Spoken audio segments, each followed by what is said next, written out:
என் கிருபை உனக்கு போதும், என் பலன் உனக்கு தருவே. என் கிருபை உனக்கு போதும், என் பலன் உனக்கு தருவே. கிரேஸ் கிரேஸ் கிருபா கிருபா, கிரேஸ் கிரேஸ் கிருபா கிருபா, கிரேஸ் கிரேஸ் கிருபா கிருபா, கிரேஸ் கிரேஸ் கிருபா கிருபா. என் கிருபை உனக்கு போதும், என் பலன் உனக்கு தருவே. என் கிருபை உனக்கு போதும், என் பலன் உனக்கு தருவே. இன்று சில வார்த்தைகளை உங்களுக்கு நான் சொல்லி சில சத்தியங்களை உங்கள் இருதயத்திலே வைக்கலாம் என்று நான் நினைக்கிறேன். பாருங்கள், 2 நாட்களுக்கு முன்பதாக நான் தனியாக ஜெபிக்க போன பொழுது இவ்வாறு நடத்தப்பட்டேன். அதனால்தான் இந்த வார்த்தைகளை உங்களுக்கு சொல்லுகிறேன். ஆதியாகமம் 27ஆம் அதிகாரம் 12ஆம் வசனம், 11ஆம் வசனத்திலிருந்து வாசிக்கிறேன். அதற்கு யாக்கோபு தன் தாயாகிய ரெபெக்காளை நோக்கி, என் சகோதரனாகிய ஏசா ரோமம் மிகுந்தவன், நான் ரோமம் இல்லாதவன். 27:12 ஒருவேளை என் தகப்பன் என்னை தடவி பார்ப்பார், அப்பொழுது நான் அவருக்கு எத்தனாய் காணப்பட்டு என் மேல் ஆசீர்வாதத்தை அல்ல சாபத்தை வரப்பண்ணி கொள்வேனே என்றான். அதற்கு அவன் தாய், என் மகனே, உன்மேல் வரும் சாபம் என் மேல் வரட்டும். என் சொல்லை மாத்திரம் கேட்டு நீ போய் அவைகளை என்னிடத்தில் கொண்டு வா. இந்த சம்பவம் உங்கள் எல்லாருக்கும் நன்றாக தெரியும். ஈசாக்குக்கு வயது கூடிவிட்டது, கண் பார்வை குறைந்து விட்டது. அந்த நேரத்தில் ஏசாவை அவன் கூப்பிட்டு, ஏசாவே, நீ போய் வேட்டையாடி நல்ல மாம்சம் எனக்காக கொண்டு வந்து அதை சமைத்து என் வாய்க்கு ருசியாக சமைத்து கொண்டு வந்தால் நான் அதை புசித்து உன்னை நான் ஆசீர்வதிப்பேன் என்று சொன்ன இந்த வார்த்தை பக்கத்திலே ஈசாக்கின் மனைவி கேட்டுக்கொண்டே இருந்தாள். ஈசாக்கின் மனைவிக்கு யாக்கோப் என்றால் ரொம்ப இஷ்டம். ஐயோ, ஆசீர்வாதம் மூத்த மகனுக்கு போகிறது அல்லவா, 2வது மகனுக்கு வந்தால் நல்லா இருக்குமே என்று ஒரு முடிவு பண்ணி யாக்கோபை கூப்பிட்டு, யாக்கோபு, நீ போய் மாம்சம் நன்றாக இருக்கிற ஆட்டுக்குட்டி அதை கொண்டு வா, மந்தையிலிருந்து பிடித்து கொண்டு வா. உன் தகப்பனுக்கு எப்படி ருசியாக செய்து கொடுக்க வேண்டுமோ எனக்கு நன்றாக தெரியும், எப்படி விருப்பப்படுவார் எனக்கு நன்றாக தெரியும். அழகாக நான் சமைத்து ருசியாக தருகிறேன், நீ கொண்டு போய் கொடு. அப்போ யாக்கோபு சொல்றா, ஏசாவின் கையில ரோமம் ஜாஸ்தி, முடி. என் கையில முடியே இல்லை. தடவி பார்ப்பார், பார்த்துட்டு இது ஏசா இல்லை யாக்கோபு என்று சொல்லி திடீரென்று ஆசீர்வாதத்திற்கு பதிலாக என்ன சாபம் விட்டா என்ன செய்ய என்று சொல்லுகிறார். அப்போ தாய் என்ன சொல்லுகிறாள் என்றால், சாபம் வந்தால் அது என் மேல் வரட்டும், ஆசீர்வாதம் வந்தால் உன் மேல் வரட்டும். ஒருவேளை சபித்தால் அந்த சாபம் என் மேல் வரட்டும் என்று அங்கே யாக்கோபினுடைய தாய் சொல்வதை நாம் பார்க்கலாம். இதிலிருந்து நமக்கு என்ன தெரிகிறது? தாய் தகப்பன்தான் உள்ளான ஒரு மனதோடு ஆசீர்வதிப்பார்கள். தாய் தகப்பன்தான் உள்ளான மனதோடு பிள்ளைகளை பிளஸ் பண்ணி பிள்ளைகளுக்கு கொடுப்பாங்க, பேங்க்ல டெபாசிட் பண்ணுவாங்க. ஐயோ, பின்னால பிள்ளைகள் கஷ்டப்படக்கூடாதே என்று சொத்துக்களை வாங்குவாங்க, ஆசீர்வதிப்பாங்க. கண்ணை மூடிட்டு போகும்போது கூட பிள்ளைகளுக்காக அந்த சொத்துக்களை கொடுத்துட்டு, மனசார கொடுத்துட்டு சந்தோஷமா போவாங்க, சந்தோஷமா கண்ணை மூடுவாங்க. ஆஸ்தி சொத்து எல்லாம் பிள்ளைகளுக்கு கொடுப்பாங்க. அதே போல வேதத்துல பாருங்க, பரலோகத்தின் தகப்பன் என்று நம்முடைய தேவனை வேதம் சொல்லுகிறது. பரலோகத்தின் தகப்பன், பரலோகத்தின் தகப்பனும் கூட நம்முடைய தேவைகள் எல்லாவற்றையும் சந்திக்கிறார். நமக்கு வர வேண்டிய மழை, நான் சில நாட்களுக்கு முன்பதாக ஒரு இடத்திற்கு போகும்போது ஒரு சகோதரரை பார்த்து சொன்னேன், மேலே பாருங்க அப்படின்னு.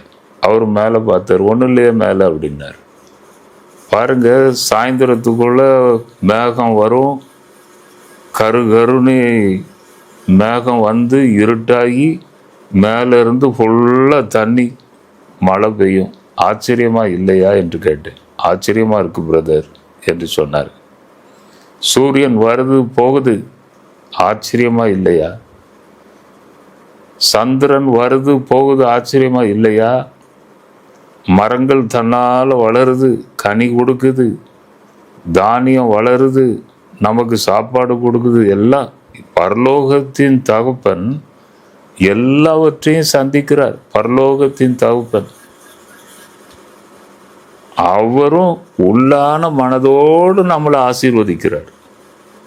உள்ளான மனதோடு தகப்பன் தாய் தான் ஆசீர்வதிப்பாங்க, வேற யாரும் ஆசீர்வதிக்க மாட்டாங்க.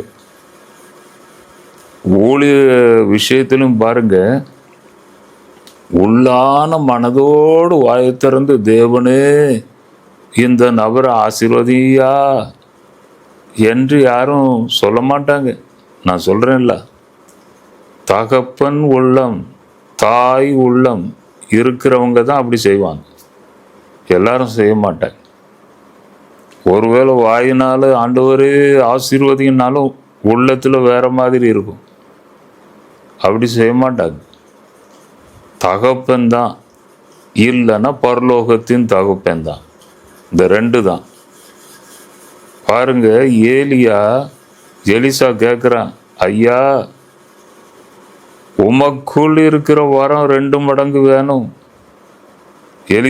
ஏலியா கேட்குறான், என்ன வேணும்பா சொல்லு, என்ன வேணும்? நான் யூஸ் பண்ண அந்த கழுதை வேணுமா? நான் யூஸ் பண்ண அந்த கட்டில் வேணுமா? தங்கம் ஏதாவது வேணுமா? வெள்ளி வேணும்? அந்த காலத்துலலாம் தங்கம்லாம் சர்வசாதாரணம். எதையாவது கேட்பான்று அவன் கேட்டா, உமக்குள் இருக்கிற வரம் 2 மடங்கு எனக்கு வேண்டும். நான் தான் அதிகமாக யூஸ் ஆனேன், நான் தீர்க்கதரிசி, நான் யூஸ் ஆனேன், பெரிய பெரிய காரியங்களை தேவன் செய்தார், என்னை விட பெரிய காரியம் செய்வியா நீ? 2 மடங்கு வேணுமா? மனசு உடனே வந்துச்சா? உடனே அங்கேயே நின்று வானத்தை அண்ணாந்து பார்த்து, ஆண்டவரே 2 மடங்கு கேட்குறாரு, யா கொடுங்கயான்னு சொன்னாரா? சொல்லலை. நான் எடுத்துக்கொள்ளப்படும் போது நீ என்னை பார்ப்பாயானால் உனக்கு கிடைக்கும்னு ஏதோ சொல்றாரு.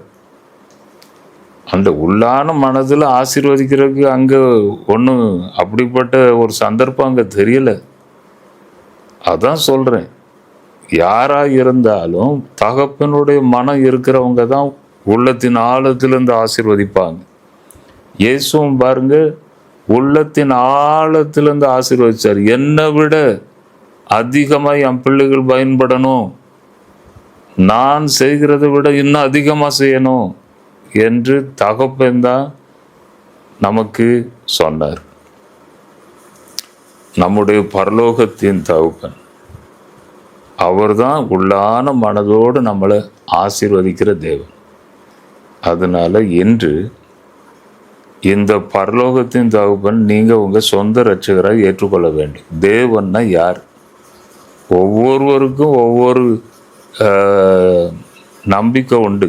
சில பேருக்கு பொருட்கள் மேல் நம்பிக்கை உண்டு, சில பேருக்கு இந்த இயற்கை மேல நம்பிக்கை உண்டு, சில பேருக்கு தன்னுடைய தாயை கடவுள்னு சொல்லுவாங்க, தகப்பனை கடவுள்னு சொல்லுவாங்க. ஒவ்வொருத்தருக்கும் ஒரு நம்பிக்கை உண்டு, அதை நம்ம டிஸ்டர்ப் பண்ணக்கூடாது. அவங்கவுங்க நம்பிக்கை அவங்கவுங்களுக்கு. நான் அதை சொல்லலை. எல்லாருக்கும் ஒரு தேவன் மேல இருக்கிறார். இந்த சூரியன், சந்திரன், நட்சத்திரங்களை உண்டாக்கினவர், மழையை கொடுக்கிறவர், எல்லாவற்றிற்கும் மேல அவர் இருக்கிறார். எல்லாருக்கும், எல்லாரையும் நேசிக்கிறார். பரலோகத்தின் தகப்பன் எல்லாருக்கும் மழை கொடுக்கிறார், எல்லாருக்கும் வெயில் கொடுக்கிறார். அந்த பரலோகத்தின் தகப்பனை நீங்க ஏற்றுக்கொள்ளுங்க. அவர் உள்ளத்தின் ஆழத்திலிருந்து ஆசீர்வதிச்சா அதை யாரும் தடை பண்ண முடியாது. கண்டிப்பாக ஆசீர்வதிக்கப்படுங்க. மனது தகப்பன் உள்ளம். பிசாசு அப்படி இல்லை.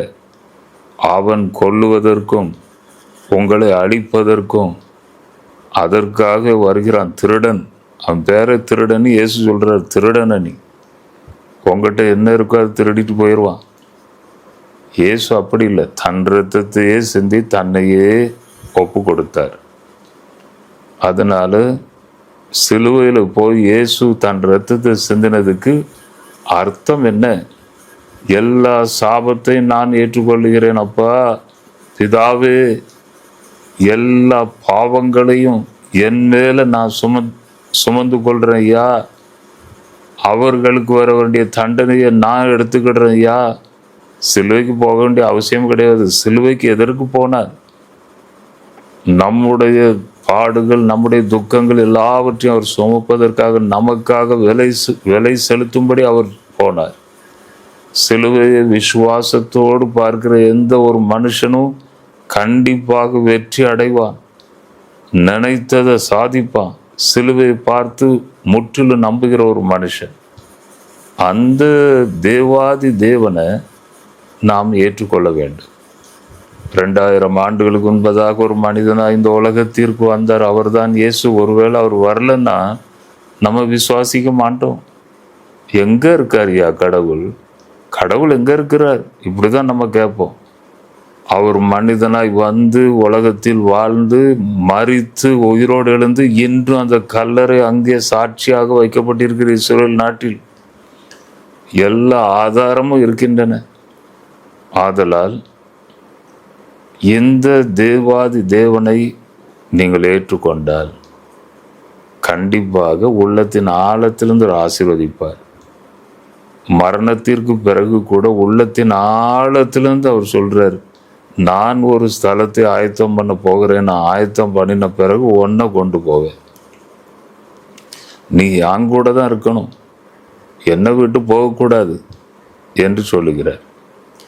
ஆதலால் இந்த தேவனை உங்கள் இரட்சகராக நீங்கள் ஏற்றுக்கொள்ள வேண்டும்.